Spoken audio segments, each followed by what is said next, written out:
Hello guys and welcome to another video, and today I'm going to show you how to crop your images in Adobe Lightroom.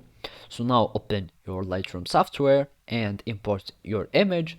So you can do this by going to the library. So just go up and click on this arrow, go library, and here you will find the list of your images that you have imported.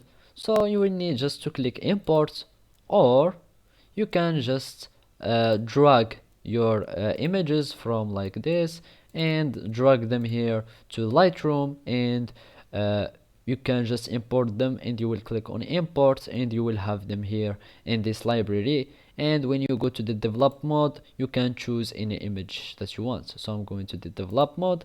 I will have this image. So this is how it was. So basically this is how you can import them. And now we want to crop our image.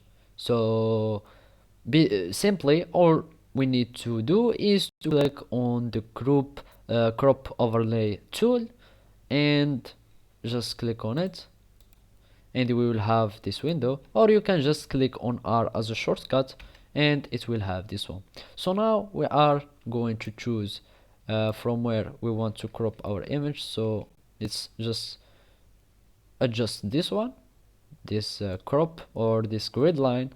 And after you are adjusting your image, so as you desire, you can adjust this one or click on shift to have like a symmetrical adjustment, or you can click alt to have like uh, some parallel adjustments for your cropping, or you can just have a rotation, or you can just add anything you want. So basically after you finish your settings or your cropping, all you need to do now is to click enter and you will have your cropping done successfully.